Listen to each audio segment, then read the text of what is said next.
Are you guys good at relaxing independent? You guys are like, in this economy? Okay, I know, it's kind of a loaded question. I'm not either. I was never good at it. I can be sort of uptight, take a long time to unwind.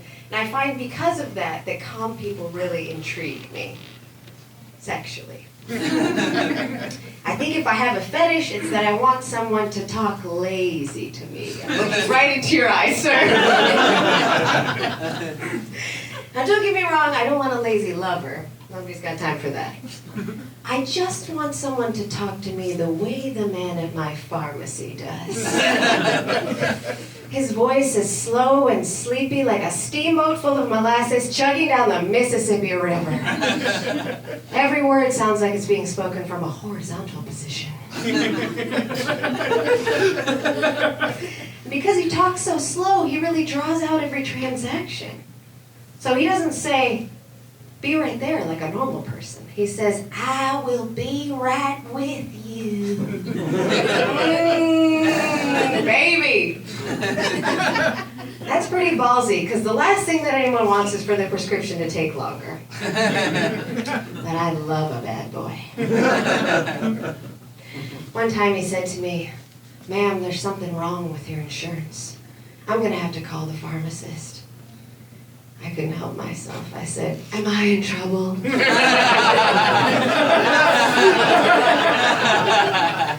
He was like, no, ma'am, it's for your own safety. But what it sounded like was, why don't you just put your feet up on the porch while I make us a fresh batch of hand-squeezed lemonade? You've got a long list of things to do today, little lady, and you're not going to do a single one of them. You're going to stay in the CVS with me forever! Because CVS stands for coming very slowly. I have an ultimate fantasy. It's that I want someone to talk lazy to me, then mummify me slowly in one continuous receipt.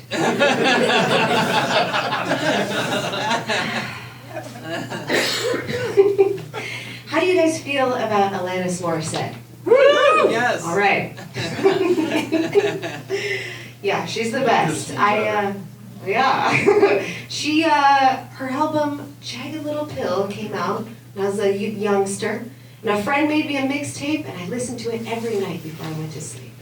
Loved it, until my dad found out.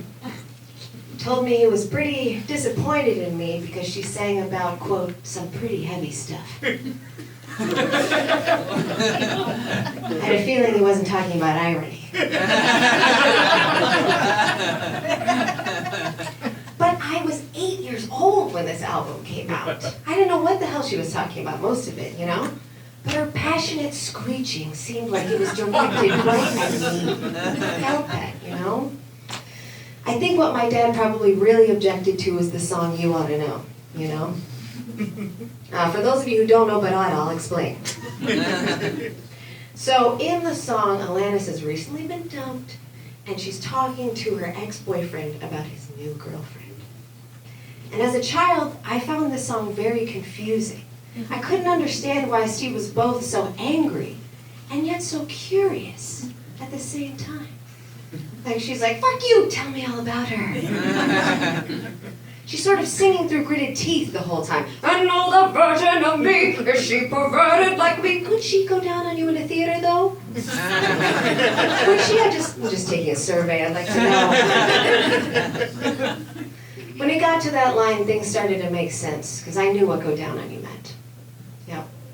Alanis is clearly angry and hurt about the breakup, but more importantly, she's concerned that the new girlfriend might also suffer from vertigo. She too could end up head over feet in a public place. In the end, I was so ashamed about what my dad said, I took the mixtape, I broke it into a million pieces, and I buried them in the woods. Because if you love something, you're supposed to let it go. Really, really hard. I know that's kind of a bummer, but don't worry, Napster was just a few years away. And sometimes I like to imagine a future archaeologist finding the remains of this tape and just being so perplexed. Like, well, we don't understand why the ancient person threw away an object that by all accounts in the culture was sacred. But there is some evidence that it may have been used in a sacrifice or a ritual where the participant would place one hand in their pocket and the other in a series of various gestures.